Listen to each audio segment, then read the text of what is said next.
Halo semuanya, kelompok kami akan mengenalkan kerajaan Hindu-Buddha di Indonesia. Yang pertama, Kerajaan Sriwijaya. Kerajaan Sriwijaya berasal dari Pulau Sumatera. Kerajaan Sriwijaya adalah kerajaan bercorak Buddha. Pada masanya, kerajaan maritim ini banyak memberi pengaruh di Nusantara. Sejarah singkat Kerajaan Sriwijaya.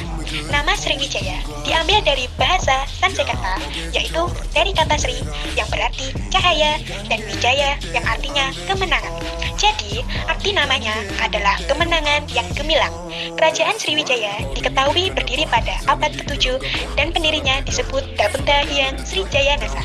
Pada masa kejayaannya, Sriwijaya mengontrol perdagangan jalur utama, Selat Malaka, dan daerah kekuasaannya meliputi Kamboja, Thailand Selatan, Semenanjung Malaya, Sumatera, dan sebagian Jawa.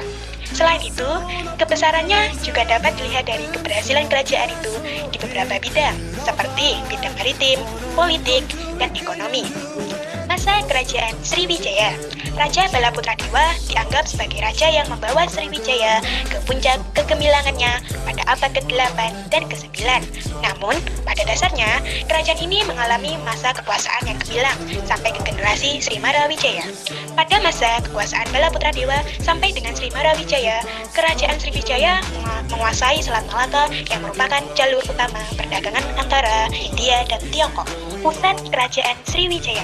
Pendapat yang cukup populer adalah yang dikemukakan oleh Ki Todes pada 1918 bahwa pusat Sriwijaya ada di Palembang. Sampai dengan saat ini, Palembang masih dianggap sebagai pusat Sriwijaya. Sebab para ahli ada yang menyimpulkan bahwa Sriwijaya berpusat di Kedah, kemudian Muara Takus, hingga menyebut kota Jambi. Keruntuhan Kerajaan Sriwijaya. Keruntuhan Kerajaan Sriwijaya disebabkan oleh beberapa faktor, antara lain 1. Raja yang tidak dapat memimpin dengan baik. 2. Jauhnya letak kota Palembang dari lautan. 3. Kurangnya aktivitas perdagangan. 4. Sektor militer melemah. 5. Banyak wilayah kekuasaan melepaskan diri. 6. Pesatnya perkembangan agama Islam. 7. Adanya serangan dari kerajaan lain. Berikut adalah raja-raja kerajaan Sriwijaya. 1. Dabenda Hyang Srijayanasa. 2. Balaputradewa. 3. Sri Indrawarman.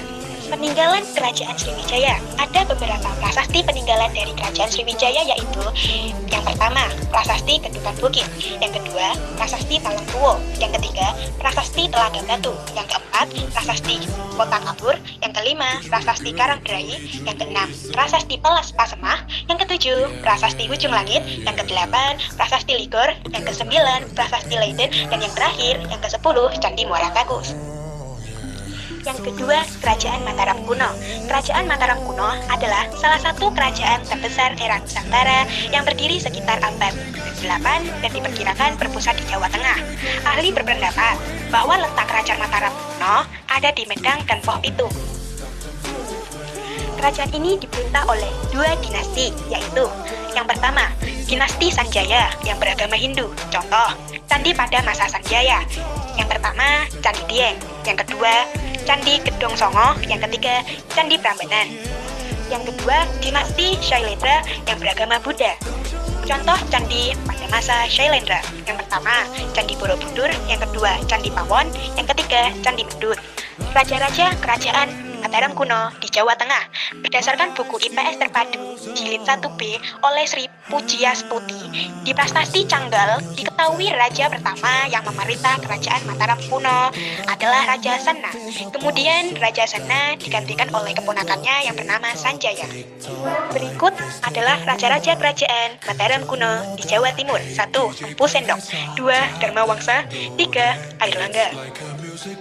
Selain candi, peninggalan kerajaan ini adalah prasasti. Ada beberapa prasasti peninggalan kerajaan Mataram Kuno, yaitu yang pertama, Prasasti Canggal, yang kedua, Prasasti Kalasan, yang ketiga, Prasasti Manggilyasih, yang keempat, Prasasti Langgar, yang kelima, Prasasti Nalanda, yang keenam, Prasasti Kelura. Thanks for watching everyone.